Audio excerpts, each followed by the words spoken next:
नमस्कार दोस्तों। आज हम एक ऐसी गंभीर बीमारी के बारे में बात करेंगे जो ना केवल बड़ों में देखने को मिलती है बल्कि बच्चे भी इसका शिकार हो रहे हैं। बात कर रहे हैं हम कैंसर की। पहले कैंसर एक उम्र के बाद बड़े बुजुर्गों में होता था, लेकिन अब देखा गया है कि ये धीरे-धीरे बच्चों को भी अपना शिकार बना रहा है। आखिर क्या वजह है कैंसर होने की? इतनी कम उम्र में क्यों होता है कैंसर? इस विषय पर बात करने के लिए हमने डॉक्टर रोहित को आमंत्रित किया है, जो कि कैंसर विशेषज्ञ हैं। डॉक्टर रोहित जी, बहुत-बहुत स्वागत है आपका पंजाब केसरी टीवी और नवोदय टाइम्स पर। नमस्ते, थैंक यू वेरी मच। आपने आमंत्रित करा मुझे इस शो के लिए। Yes sir. जी। डॉक्टर रोहित जी, देखा गया है बीते कुछ सालों में बड़े तो कैंसर का शिकार हो रहे थे, अब बच्चे भी हो रहे हैं। आखिर क्यों? आजकल जो बच्चों में कैंसर की जो समस्या है वो बढ़ती हुई दिख रही है। हाँ, हम आउट पेशेंट डिपार्टमेंट जो ओपीडी होता है उसके अंदर काफ़ी सारे कैंसर के मरीज आजकल देख रहे हैं। जो कैंसर जो रोग है बच्चों के अंदर मोस्ट कॉमनली एक्चुअली ल्यूकीमिया जो कि ब्लड कैंसर मतलब मिल रहा है आजकल। आजकल जो गांठों का कैंसर होता है वो ज़्यादा काफ़ी कॉमन दिख रहा है मतलब ओपीडी में। और इसका जो कॉज है वो बेसिकली जो कॉज है वो मोस्ट कॉमनली इन्वायरमेंटल फैक्टर्स हैं, जो कि इन्वायरमेंट के अंदर जो पेस्टिसाइड्स हैं, जो मतलब जो पानी के अंदर जो हमारे पेस्टिसाइड्स हैं, जहाँ पे जो गंगा रिवर बहती है उसके अंदर बहुत पोल्यूशन है। तो जो पोल्यूशन है उसको जो पॉल्यूटेड पानी को जब बच्चे और जो एडल्ट जो पीते हैं तो उससे इस तरह का कैंसर जो ल्यूकीमिया जिसे कहते हैं ब्लड कैंसर होता है वो उत्पन्न हो सकता है। कभी कभी ये वाला पानी पीने से जो बोन मैरो होता है जहाँ पे हमारी ब्लड सेल्स बनती हैं वो दब जाती हैं, उसे कहते हैं aplastic anaemia. Aplastic anaemia cancer नहीं है बट उसके अंदर भी खून सही से उत्पन्न नहीं हो पाता, तो उसमें बोन मैरो बैठ जाता है और ब्लड नहीं बनाता है। और भी और एग्जांपल मैं देना चाहता हूँ, जैसे कि राजस्थान है जहाँ पे इतना पेस्टिसाइड एक्सपोजर नहीं है और वहां पे इतने खेत नहीं है, इतना पेस्टिसाइड नहीं है, तो वहां से थोड़ा कैंसर इतना नहीं आता जितना कि जहाँ पे रिवर्स की पॉल्यूशन, जहां जहां से रिवर फ्लो करती है वहां पे कैंसर की समस्या दिख रही है और वहां से हमारे पास जनरली पेशेंट्स आते हैं। दूसरा जो कॉज है जो कैंसर का है वो एक्चुअली जो रेडिएशन एक्सपोजर है, जैसे कि जो मदर्स हैं जब मदर गर्भवती होती है उसको एक्सरे एक्सपोजर हो जाता है, सीटी एक्सपोजर हो जाता है, आजकल रेडिएशन एक्सपोजर हो जाता है, उसकी वजह से बच्चों के अंदर ब्लड का कैंसर डेवलप हो सकता है जब वो पैदा होते हैं, उसे कॉन्जेनिटल ल्यूकीमिया कहते हैं। तो मतलब इस तरीके के कैंसर्स मतलब देखने को मिल रहे हैं। और साथ के साथ आजकल जो माँ बाप हैं वो कहते हैं कि देखो ये बच्चे को गांठ हो गई है। अब ये गांठ क्या कैंसर की गांठ है या ये नॉर्मल गांठ है, ये एक मतलब एक बहुत बड़ी समस्या और एक बहुत बड़ा चिंता का विषय है एक्चुअली। तो हमें इन चीजों को मद्देनजर करते हुए देखना पड़ता है कि क्या क्या प्रॉब्लम्स हैं फैमिली में जिसकी वजह से ये कैंसर डेवलप हुआ है। तो हमें इस जो कैंसर होता है उसका हम जो एटियोलॉजी होती है वो उसको हम हिस्ट्री से पता करवाते हैं। कुछ खान पान की जो चीजें होती हैं उनसे भी कैंसर डेवलप हो सकते हैं, जैसे कि हमारे आजकल खाने के अंदर माइक्रोप्लास्टिक्स हैं जिसकी वजह से जो कैंसर होता है उसकी इंसिडेंस है वो बढ़ गया है। माइक्रोप्लास्टिक्स जो है हमारे पानी में है, हमारे खान पान के अंदर है। तो ये सारी जो चीजें हैं, एडल्ट्रेशन है फूड के अंदर, मतलब जो नकली जैसे अंडे बन रहे हैं, जैसे नकली जो खाना बन रहा है, जो नकली जो मिल्क है, वो सारे कॉजेज हैं जो फूड रिलेटेड कॉजेज हैं जिसकी वजह से कैंसर उत्पन्न हो सकता है। सर, जो बच्चों में कैंसर हो रहा है देखने को मिल रहा है, कितने प्रकार का होता है ये कैंसर? जो कैंसर है बच्चों में वो ब्रॉडली 3 कैटेगरीज में डिवाइडेड है। एक होते हैं सॉलिड ट्यूमर्स, मतलब जो और एक होते हैं ब्लड का कैंसर, और तीसरा होता है क्या कहते हैं जो तुम्हारा नॉन जो बोन से उत्पन्न होने वाले कैंसर्स, जो कि मांसपेशियों का कैंसर। तो 3 तरीके के बेसिकली बच्चों में कैंसर होते हैं, बट जो सबसे ज्यादा कॉमन कैंसर होता है वो ब्लड कैंसर होता है, जिसे एक्यूट ल्यूकीमिया कहते हैं। एक्यूट लिम्फोब्लास्टिक ल्यूकीमिया होता है वो बहुत ज्यादा कॉमन होता है बच्चों में। और उसके बाद ब्रेन ट्यूमर्स होते हैं वो कॉमन होते हैं, जो ब्रेन के अंदर जो ट्यूमर होता है वो कॉमन होता है। फिर बाकी वो एज डिपेंडेंट होते हैं कैंसर्स की, किस एज में कौन सा कैंसर कॉमन होता है। पहले 10 साल की उम्र में कुछ कैंसर ज्यादा कॉमन होते हैं, कुछ 10 से 20 साल की उम्र में कैंसर कॉमन होते हैं, और फिर जो बच्चे होते हैं वो एडोलेसेंट जो यूथ होते हैं उनमें कैंसर अलग होते हैं, और एडल्ट वाले कैंसर बिल्कुल ही अलग होते हैं। तो उनका इंसिडेंस एज डिपेंडेंट होता है, जो कैंसर का जो प्रकार होता है। रोहित जी, आपने क्योंकि जिक्र करा यूथ का भी, मैं आपसे एक चीज समझना चाहूंगा कि पहले कैंसर कहते थे एक उम्र के बाद होता है, जब इंसान 50 प्लस कर लेता था, 60 प्लस हो जाता है, बुढ़ापा होता है, तब कैंसर होता था। आपने जिस तरह जिक्र करा कि युवा वर्ग में आप कैंसर देख रहे हैं, बच्चों में कैंसर आप देख रहे हैं, तो ये जो मुख्य कारण होता है कि बच्चों में, युवा वर्ग में कैंसर होना, क्या लगता है क्यों होता है? जो आजकल जो कैंसर दिख रहे हैं, जिसे यूथ कहते हैं, यूथ की डेफिनेशन होती है कि 15 साल से बच्चा से 24 साल का बच्चा, तो इसको यूथ कहते हैं। ये ट्रांजिशन होता है फ्रॉम बच्चा टू एडल्टहुड, क्योंकि 18 साल के बाद बच्चे को एडल्ट कह देते हैं। तो इसमें जो कैंसर्स होते हैं ना, वो जनरली एक्वायर्ड रिस्क फैक्टर्स की वजह से कैंसर्स होते हैं। एक्वायर्ड रिस्क फैक्टर्स होते हैं कि जो बच्चा है उसकी संगत क्या है, उसकी संगत के क्या खान पान क्या है, तो मतलब कुछ किसी तरीके का ग्रिम जो सिगरेट स्मोकिंग हो गया, या फिर वो हो गया जो आजकल राइज हो रहे हैं, जो यूथ पॉपुलेशन के अंदर जो राइज हो रहे हैं, और अल्कोहल और जो पार्टीज हैं, और ये सारी जो रेव पार्टीज और ये सारी जो पार्टीज करते हैं बच्चे, और ये जो उनकी संगत है, वो बहुत बड़ा फैक्टर है कैंसर्स उत्पन्न होने में। इनसे खासकर लुकीमियाज हो जाते हैं, ब्लड कैंसर हो जाते हैं, जो सिगरेट स्मोकिंग होता है, लंग कैंसर हो जाते हैं। लंग कैंसर थोड़ी लेट एज में होता है, पर तब भी जो रिस्क फैक्टर्स होते हैं वो यूथ में ही डेवलप होते हैं। मतलब बंदा किस तरीके से अपना यूथ को वो करता है, आगे कैंसर के चांसेस बढ़ जाते हैं। जैसे लंग कैंसर हो गया, और ब्लैडर कैंसर हो गया, और इस तरीके जो कैंसर होते हैं वो आगे दिखते हैं अगर खान पान खराब हो हमारा तो। क्योंकि आपने खान पान का जिक्र किया, खान पान से कैंसर जैसी बीमारी का होना कितना संभव है और कितना मेल जोल लगता है? क्या आपस में कोई डायरेक्ट संबंध है खान पान का बीमारी से? जो खान पान होता है उसका बीमारी से थोड़ा डायरेक्ट संबंध एक्चुअली है, जो कि हमारे फास्ट फूड होते हैं, जिनके अंदर प्रोसेस्ड फूड होते हैं, जिसके अंदर प्रोसेस्ड क्या कहते हैं ऑयल यूज होता है, जिसके अंदर रीयूज्ड ऑयल यूज होता है, जो बार बार तले जाते हैं, वो जो पदार्थ होते हैं वो पेट का जो कैंसर होता है, कोलन कैंसर होता है, वो कॉज कर सकते हैं।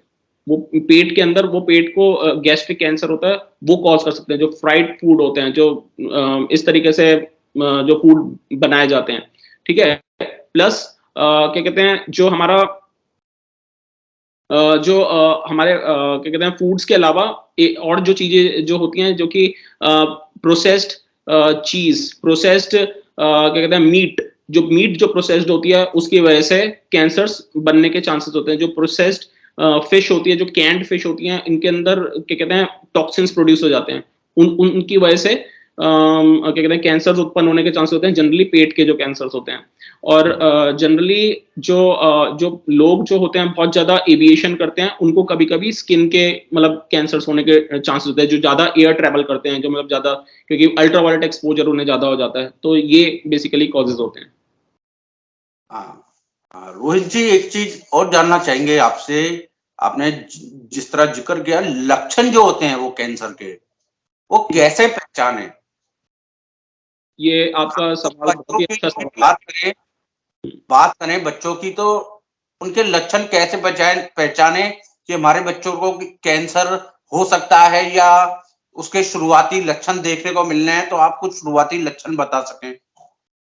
बिल्कुल, आपका जो क्वेश्चन है बहुत ही वैलिड क्वेश्चन है। सबसे पहला, मम्मी पापा आकर ओपीडी में क्या पूछते हैं, अरे बाबा ये गांठ निकल गई, ये जो पेट में जो सूजन है, ये कैंसर तो नहीं हो गया बच्चे को? सब डरे डरे डरे आते हैं, इसकी कुछ भी इन्वेस्टिगेशन करो, बस हमें बताओ कि ये कैंसर तो नहीं है।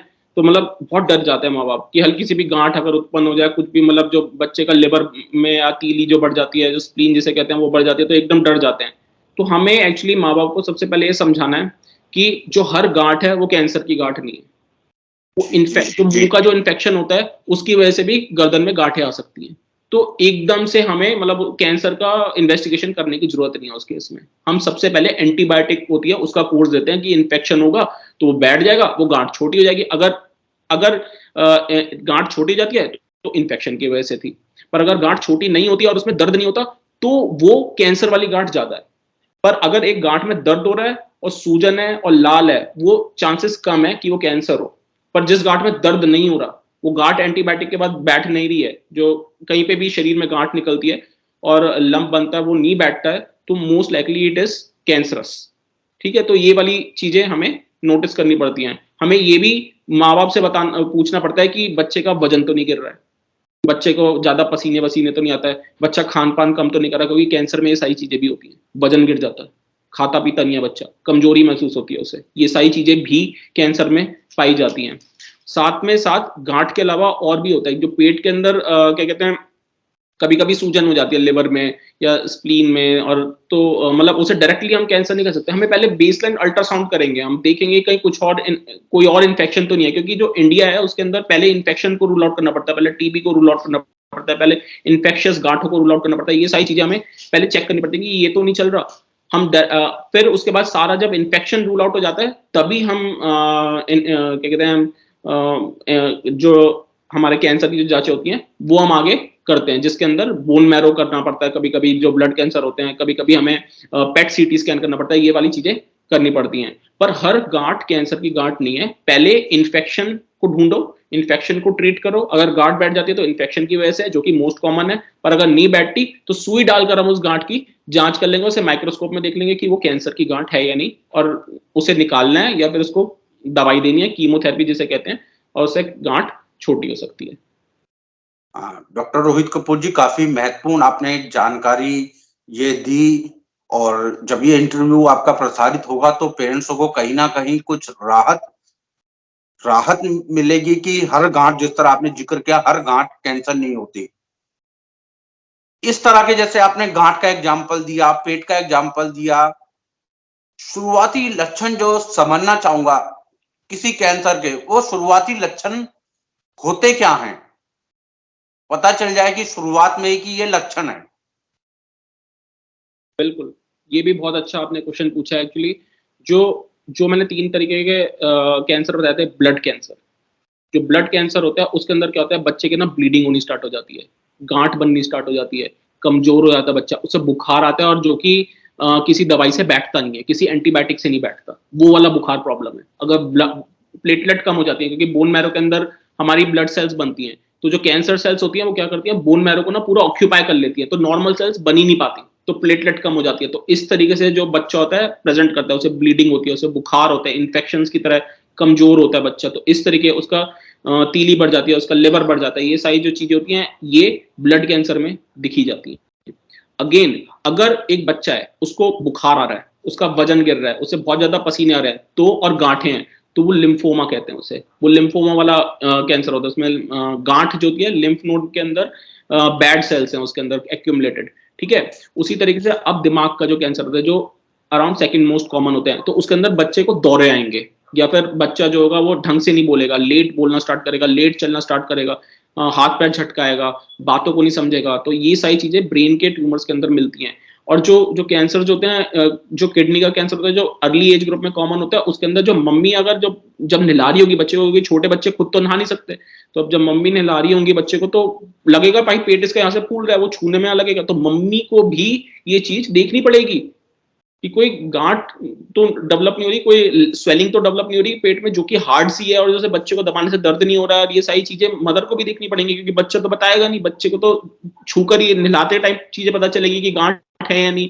इस तरीके से हमें बच्चे को, मदर को सेंसिटाइज करना पड़ेगा कि ये चीजें। और साथ के साथ फिर हम हड्डी के उस पे आते हैं, जो हड्डी का जो होता है, और जो रेब्डोमायोसार्कोमा होता है, जो मसल का जो कैंसर होता है, उसके अंदर जनरली बच्चों में आंखों में कॉमन होता है वो, और क्या कहते हैं मांसपेशियों में होता है। उसके अंदर जो मसल होती है ना, उसमें दर्द नहीं होता, पर सूजी भी मसल होती है, और उसके अंदर क्या कहते हैं, जो हमें देखना पड़ता है कि जो मसल है उसके अंदर और कोई जो वेस्कुलर लक्षण तो नहीं है, मतलब, और क्या कहते हैं, और वो बोन से अटैच तो नहीं है, ये सारी चीजें हमें देखनी पड़ती है। तो इमेजिंग से पता चलता है, जो कि हम सीटी और एमआरआई करते हैं, तो ये सारी चीजें हमें नोटिस करनी होंगी कि बच्चा एक्सेसिव रो तो नहीं रहा, एक्सेसिव मतलब उसे मतलब चल तो नहीं, मतलब चल नहीं रहा, तो मतलब कहीं ऐसे, मतलब जो चलता चलता बच्चा अब चलना बंद कर दे, तो ये सारी चीजें देखनी पड़ती है। और रोहित कपूर जी, काफी महत्वपूर्ण आपने जानकारी दी। अब कैंसर के विषय में काफी हमने चर्चा कर ली, अब इससे बचा कैसे जाए, आपने बता तो दिया कि इसके लक्षण क्या हैं, क्यों होती है बीमारी। अब इससे ये बीमारी इस तरह की हो ही ना, या शुरुआती लक्षण भी ना आए, इससे बचे कैसे? बिल्कुल, बहुत अच्छा क्वेश्चन है एक्चुअली ये। और इस क्वेश्चन का मतलब I appreciate this question actually. Actually कुछ चीजें जो होती है, बच्चा जो होता है ना, अपने माँ बाप के जीन्स जो होते हैं उसको लेकर पैदा होता है। तो कुछ जेनेटिक फैक्टर्स होते हैं कैंसर के। जो जेनेटिक फैक्टर्स होते हैं वो मॉडिफाइबल फैक्टर्स नहीं होते किसी के। हम जो जिस चीज के साथ पैदा हुए, जो जीन्स हमारे जो डीएनए के साथ पैदा हुए हैं, जो उस डीएनए के अंदर लिखा हुआ है कि मेरे माँ बाप को कैंसर था, तो बच्चे के चांसेस हाई हो सकते हैं उस कैंसर या डिफरेंट प्रकार के कैंसर के, वो हम चेंज नहीं कर सकते। वो चीज चेंज नहीं हो सकती, जेनेटिक फैक्टर्स चेंज नहीं हो सकते। तो हमें कुछ चीजें शादी से पहले हम सोच सकते हैं कि सेम वर्ग में शादी ना हो, भाई बहन में शादी ना हो, जिससे कि वो जीन्स पास आ जाए। क्या मतलब रोहित जी ये है कि अगर आपके माता या पिता किसी को कैंसर था तो बच्चे को भी जरूर होगा कैंसर? नहीं, बच्चे को हो भी सकता है और नहीं भी हो सकता, क्योंकि माँ और बाप से जो जीन्स आते हैं, जो डीएनए आता है, उसके अंदर 100% चांस नहीं होता कि कैंसर होगा, पर कुछ कैंसर का रिस्क बढ़ जाता है। The risk is increased. मतलब ये यस सर। तो ये चीज होती है। प्लस हमें जो अब मैं let's get back to the previous question की, जिसके अंदर रिस्क फैक्टर्स में बता रहा था मॉडिफाइबल एंड नॉन मॉडिफाइबल। जो रिस्क फैक्टर्स जो थोड़े से मॉडिफाइबल होते हैं, और जो जेनेटिक मॉडिफाइबल रिस्क फैक्टर्स होते हैं, वो ये होता है कि जो शादी होती है ना, दूर दूर के रिश्तेदारों में शादी नहीं होनी चाहिए, दूर के लोगों में शादी होनी चाहिए, जिससे कि वो जीन से हो क्लस्टर ना हो, जिससे कि कैंसर डेवलप ना हो। बेसिकली कॉन्सैंग्यूनस मैरिज कहते हैं इसे, खून के रिश्ते की शादी होती है, वो कम होंगी तो कैंसर ऐसे लोगों में कम होता है, अगर जिनके खून के रिश्तों में शादी नहीं होती। दूर दूर शादियों वाले में कैंसर का इंसिडेंस कम होता है। ये जेनेटिक फैक्टर्स हैं।